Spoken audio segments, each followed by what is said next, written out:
ஆ copyright correct sir, correct sir. ஏன்னா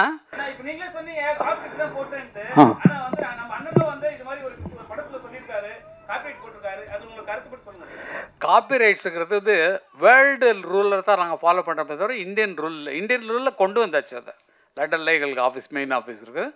உலகம் ஃபுல்லாக என்ன ஒருன்னா மைக்கேல் ஜாக்சன் அவர் மியூசிக் பண்ணி அவர் பாட்டு எழுதி அவர் நடிக்கிறார் இல்லைங்களா, அவர் கொண்டு வந்த திட்டம் தான் கொண்டு வந்தது. அது எல்லாருக்கும் அப்படி பரவிடுச்சு. காரணம் என்னென்னா நம்மளுடைய படைப்பு. இப்போ வந்து கதாசிரியருக்கு கதையில் உரிமை உண்டு, எத்தனை லாங்குவேஜ் மாற்றினாலும் அவங்களுக்கு உரிமை உண்டு, பாட்டுக்கும் அவங்களுக்கு சம்மந்தம் இல்லை. ஏன்னா தனி கிரியேஷன், தனி உங்கள் படத்துக்கு ஒட்டாமல் ஒரு மியூசிக் டைரக்டர் போட்டு நீங்கள் வந்து அவங்கள்ட்ட பாட்டு வாங்குறீங்க. உங்கள் படத்துக்கே போட்ட ஸ்பெஷல் சாங்கு, அதுக்கு பாட்டு எழுதுனவர் ஒருத்தர், அவருக்கு 2 பேர் தான் க்ரியேட் பண்ணுறவங்க.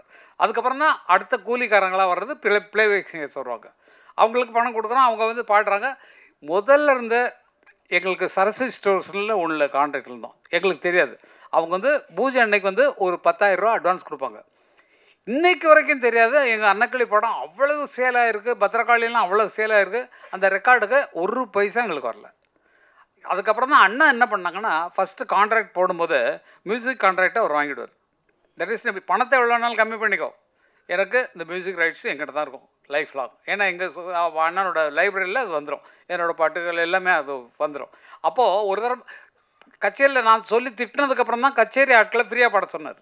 பாலுவை திட்டினேன் இல்லையா, அதுக்கு நான் சத்தம் போட்டேன். அவர் உனக்கு தேவையா நான் ஆய்வுன்னு கத்தினேன். அதில் வந்து கொஞ்சம் சண்டையெல்லாம் வந்துச்சு. அதுக்கப்புறம் ஸ்டேஜில் பாடுறவங்களுக்கு ஒன்றும் கிடையாது, நீங்கள் ராயல்ட்டி கட்ட தேவையில்லை. அதை எடுத்து யூஸ் நீங்கள் 7 கோடி ரூபா கொடுத்து ஒரு மியூசிக் ரைட்டரை போட்டு அவன் பாட்டுக்கு கைதட்டல் விழாமல் எங்கள் பாட்டுக்கு விழுந்துட்டு இருக்கியா?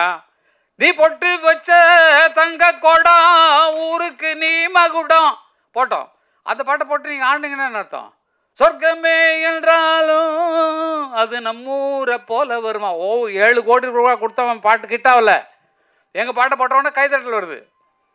இப்போ ஏன் ஜோடி மஞ்சக்கூருவி நாடுன பாட்டு தான், சாஞ்சாடு நெஞ்ச தழுவின்னு.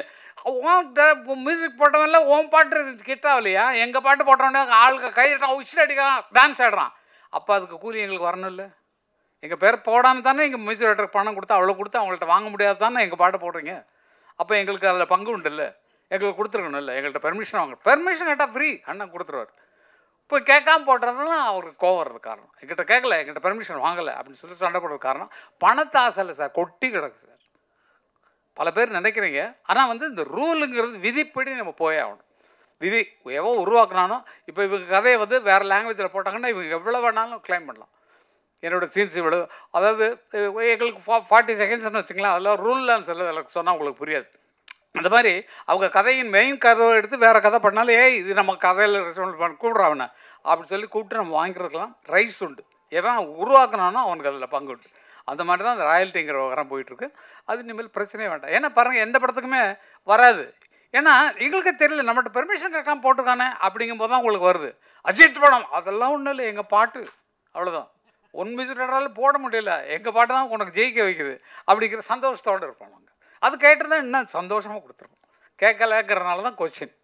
என்னுடைய சொத்தை எப்படி திருடலாம், நீ என்னுடைய கேட்டுக்குள்ளே எப்படி நுழையலாம், நீ தான் ஒரு மியூசிக் டைரக்டர் வச்சுருக்கே அவனை படத்தை இல்லையா அந்த மாதிரி அப்படின்னு சொல்லி அவங்களாம் என்கரேஜ் பண்ணுறதுக்கு தான் அந்த விஷயமெல்லாம். அதனால் எல்லாமே நல்ல வைக்கிறது தான் புரிஞ்சுக்குங்க. எல்லாம் எங்களுக்கு பணத்தாசை கிடையாது இல்லை, எக்கச்சக்கமாக இருக்குது, செலவு பண்ண முடியாமல் எக்கச்சக்க பணம் வச்சுருக்கோம். இப்போ ஒரு ரியல் எஸ்டேட் அது யாருக்கும் நாங்கள் ஏன் ஹெல்ப் பண்ண, நீங்கள் உழைச்சி முன்னுக்குவாங்க, நீங்கள் யாரும் என்ன பண்ணுறீங்கன்னு கேட்குறீங்க. அதெல்லாம் இல்லை. ஏன்னா இப்போ கல்யாண மண்டபம் கட்டி வாடகை தான் விடுவோம், நல்ல துட்டு உட்காந்துப்போம். எதுக்கு இது? அடுத்த பிஸ்னஸ்ஸு நமக்கு வரக்கூடிய அடுத்த சந்ததிகளுக்கு சேர்த்து வைக்க தான் அப்பங்காரன் இருக்கான். அதனால் சேர்த்து வச்சதெல்லாம் அடுத்த குழந்தைங்களுக்கு, பேரன் பேத்திகளுக்கு, அந்த அண்ணன் பிள்ளைங்களுக்கு, தம்பி பிள்ளைங்களுக்கு, அக்கா பிள்ளைங்களுக்கு, இவங்களுக்கு கொடுக்கத்தான் எங்களுக்கு. அதுக்கு தான் சம்பாதிக்கணும், அவங்களும் நல்லா இருக்கணும் எங்களை மாதிரின்னு. அதனால் ஒவ்வொருத்தரும் அப்படி வாழுங்க. மற்றவங்களுக்கு தான தர்மம் பண்ணுறோம் அதெல்லாம் சொல்ல தேவையில்லை. தான தர்மம் பண்ணுங்க, மற்ற கஷ்டப்படுறவங்களுக்கு கொடுங்க, ஃப்ரீயாக கொடுங்க, மனசார இருக்கு. ஆனால் நீங்கள் சம்பாதிக்கிறது உங்கள் குழந்தைகள் பின்னால் வர்றவங்க கஷ்டப்படக்கூடாதுங்கிறதுக்காக சேர்த்து வைங்க. இதுதான் எனக்கு நாங்கள் சம்பாதிச்சதை நாங்கள் இப்போ என்ன பண்ணிகிட்ருக்கோமோ அதை உங்களுக்கு சொல்கிறோம். நீங்கள் அதே மாதிரி இருங்க, சந்தோஷமாக இருங்க. இன்றைக்கி நல்லா இருக்கிறீங்க, நாளைக்கு நல்லா இருக்க போகிறீங்க. இனிமேல் வருங்காலத்தில் இன்னும் உயர்ந்து நீங்கள் வாழ்வீங்க. உங்கள் எண்ணத்தை ஸ்திரப்படுத்துங்க. நம்ம என்ன ஒரே நோக்கத்தில் இருக்கணும், நான் டைரக்டர் தான், நான் ஃபிலிம் டைரக்டர் தான் வரப்பேன், இல்லைப்பா நான் நடிகராக தான் வரப்போகிறேன், நான் அதில் எய்மாக இருக்கேன். அந்த கனவு தான் உங்களை மேலே கொண்டு போவேன் தவிர 10 பக்கம் திங்க் பண்ணிங்கன்னா வராது. மியூசிக் கிடைச்சா பண்ணலாமே, பாட்டு எழுத சொன்னால் எழுதலாமே, அப்படி வச்சுக்கூடாது என்ன மாதிரி. ஆனால் எல்லாத்துலேயும் நான் ஜெயிச்சிட்டேன். எல்லாத்துலேயும் பாட்டு எழுதுறதுலையும் ஜெயிச்சிருக்கேன்.